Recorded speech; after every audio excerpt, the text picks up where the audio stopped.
영상 찍어놓으면 되게 제가 눈이 졸려 보여가지고요. 제가 자꾸 눈을 이렇게 뜨더라고요. 그래. 교과서적으로 봤을 때 안검하수가 있는 거는 사실 아닌데 네. 습관적으로 이제 이마를 많이 쓰고 이제 그런 사람들 있을 수 있기 때문에 그 눈밑 교정을 교정하는 양이 너무 많으면 안 되고, 지금도 사실 눈 높이가 되게 좋기 때문에 네. 자연스럽게 살짝, 모르는 사람은 아마 모를 수도 있어요. 그냥 아주 작은 변화를 위해서 하는 수술이다. 네, 그게 좋을 것 같아요. 안녕하세요. 작은 변화를 위해 쌍수하고 돌아온 담수입니다. 많이 놀라셨죠? 지금 2주차를 지나고 있는데요. 붓기는 많이 빠진 것 같은데 아직도 멍자국이 좀 있고 수술 부위 만지기가 좀 조심스러운 상황입니다. 이 무시무시한 멍자국을 잘 커버해서 메이크업을 하면 짠! 이렇게 감쪽같이 가릴 수 있답니다. 멍도 가리면서 자극 없이 메이크업 하는 방법을 찍어봤는데요. 요즘에는 쌍수는 기본적으로 많이들 하시니까 수술하신 분들께 도움이 되었으면 좋겠습니다. 시작해 볼게요.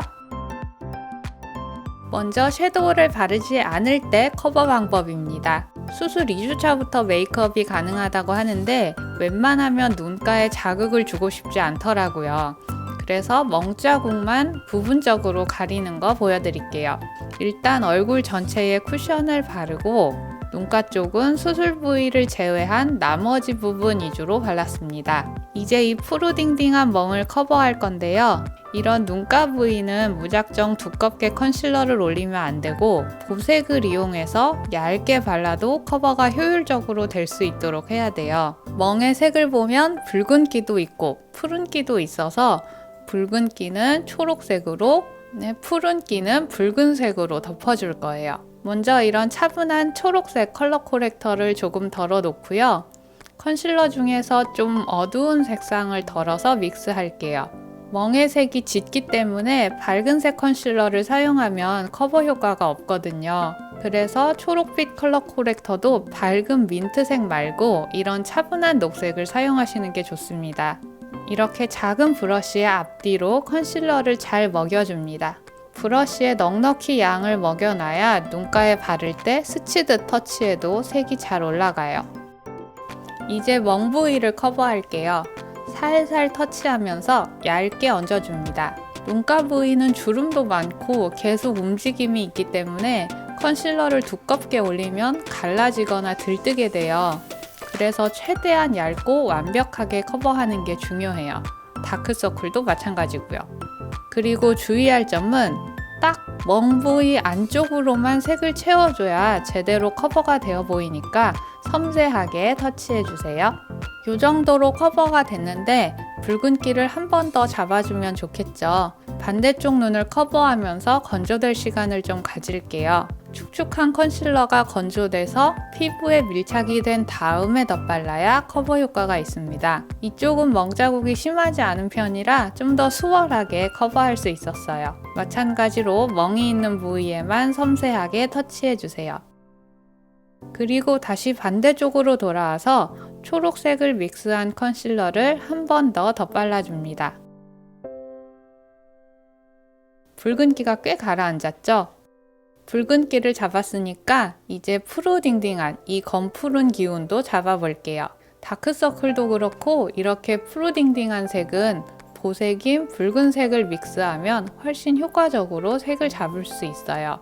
붉은색과 아까 사용했던 차분한 색감의 컨실러를 1대1로 믹스합니다. 초록색과 믹스한 것과 컨실러의 색감이 완전히 다르죠. 컨실러 브러쉬를 깨끗하게 닦은 다음 마찬가지로 브러쉬 앞뒤로 잘 먹여줍니다. 멍 부위에 발랐던 컨실러가 건조되었는지 확인하고 방금 믹스한 컨실러를 살짝 터치해서 색을 얹어주세요. 푸른기까지 점점 커버가 되는 게 보이시나요? 그냥 컨실러 하나만 발라서 커버를 해놓으면 시간이 지났을 때 컨실러의 수분감이 날아가면서 점점 멍자국이 드러나게 되는데요. 이렇게 보색으로 얇게 커버를 해놓으면 훨씬 더 완벽하게 커버를 유지할 수 있답니다. 마지막으로 커버 주위를 피해서 눈 주변을 쿠션으로 깔끔하게 마무리합니다.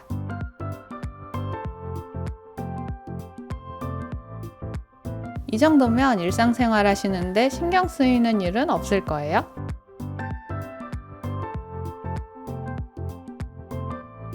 다음은 아이섀도우를 바를 때 커버 방법.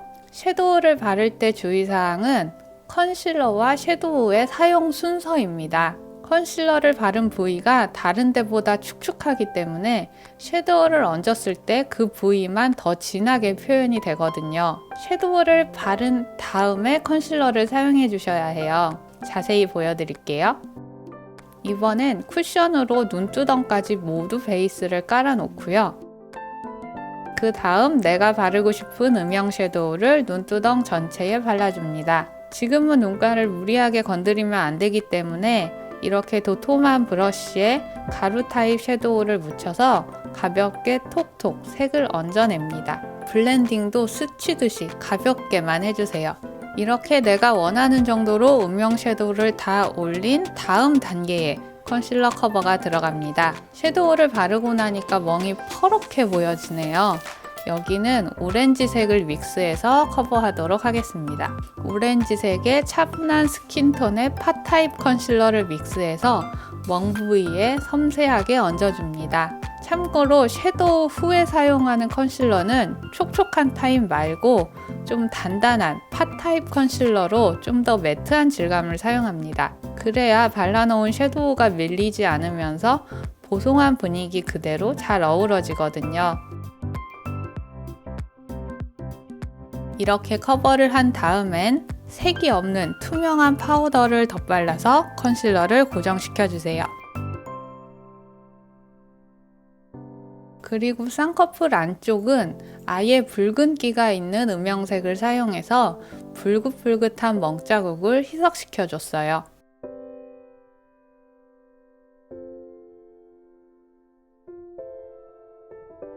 그 외에 메이크업은 자유롭게 마무리하시면 되는데요. 펄 입자가 큰 걸 사용하면 클렌징이 어려워지기 때문에 되도록 펄이 없는 색상을 사용하시는 걸 추천드립니다.